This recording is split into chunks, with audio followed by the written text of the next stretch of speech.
দেশের বিভিন্ন সীমান্তে পুশিন চেষ্টা অব্যাহত রেখেছে বিএসএফ। তবে বিজিবির শক্ত অবস্থানের কারণে বর্ডারে জড়ো হওয়া মানুষদের ফিরিয়ে নিতেও বাধ্য হচ্ছে ভারতীয় সীমান্তরক্ষী বাহিনী। কুড়িগ্রামের রৌমারী সীমান্ত এলাকায় রয়েছেন সহকর্মী সাগর ফরাজি, যোগ দিচ্ছে তার সাথে। সাগর, জানাবেন যে সীমান্ত এলাকার চিত্র এখন কেমন? যারা শূন্য রেখায় অবস্থান করছিলেন তাদেরকে সরিয়ে নেওয়া হয়েছে কিনা?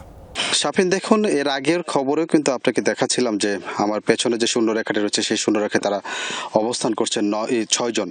এর ঠিক পাশে আরেকটি বিওপিতে 3 জন। মোট এই রৌমারী এলাকায় কিন্তু রয়েছেন 9 জন।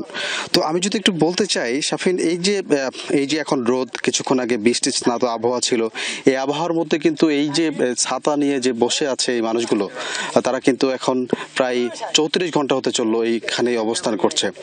আমি যদি একটু বলে রাখি যে গতকাল ভোরে এই মানুষগুলোকে পোষণ করার কথা জানিয়েছেন স্থানীয়রা। বিএসএফ কিন্তু তাদেরকে পোষণ করছে। এখানকার স্থানীয় মানুষ যারা আছেন তারা কিন্তু, বিশেষ করে বাংলাদেশের যারা আছেন, তারা কিন্তু এই যে পানি অথবা খাবার সেগুলো কিন্তু সরবরাহ করছেন। অর্থাৎ শুধু যে এই মানুষজনই রয়েছে এই 6 জন, এখানে 6 জনের যে শুধু পুরুষ রয়েছে এমন নয়, নারী এবং শিশুও রয়েছে। শিশুরা কিন্তু সবচেয়ে বেশি কষ্টে আছে। আমরা স্থানীয়দের কাছে শুনতে পেরেছি তাদের যে আনুষঙ্গিক যে সমস্যাগুলো সেটা কিন্তু এখনো দেখতে পাচ্ছি বা আমরা দেখেছি।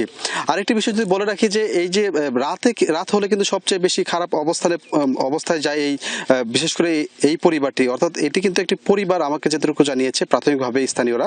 তো এখন পর্যন্ত কিন্তু যেটি বলা চলে, এই অবস্থায় রয়েছে সীমান্তের দুপক্ষের যারা রয়েছেন অর্থাৎ বিজিবি এবং বিএসএফ। তারা কিন্তু বারবারই কিন্তু বৈঠক করতে দেখেছি আমরা, এর গতকালও করেছে এবং আজকেও করেছে, কিন্তু এটির কিন্তু শুরু হয় এখন পর্যন্ত আমরা দেখতে পারিনি। যদিও আমরা অন্যান্য জায়গার এখন কিন্তু ভালো একটি সুফলের খবর কিন্তু আমরা পেয়েছি, তবে এখন পর্যন্ত এখানকার কোনো স্বস্তিকর কোনো খবর আমরা আপনাকে দিতে পারছি না। তবে যে বিষয়টি স্থানীয়রা বলছেন যে দ্রুত সময়ের মধ্যে এই পরিবার বা এই যারা পুশিন হওয়ার পরে যারা আটকা রয়েছে শূন্য রেখে তাদের একটা সুরাহা করা বা তাদের একটা ব্যবস্থা করার দাবি জানিয়েছে স্থানীয়রা। অন্যথা যারা এখন রয়েছে তারা কিন্তু অসুস্থ হয়ে যাওয়ার পথে রয়েছে বলে মনে করছেন। স্থানীয়রা ভুক্তভোগীদের এই দুরবস্থা থেকে আসলে ভাবছেন যে দেশের সীমান্ত আছে, কিন্তু মানবিকতার সীমান্ত আসলে কোথায়, সীমা কোথায়? সাগর, আপনাকে ধন্যবাদ।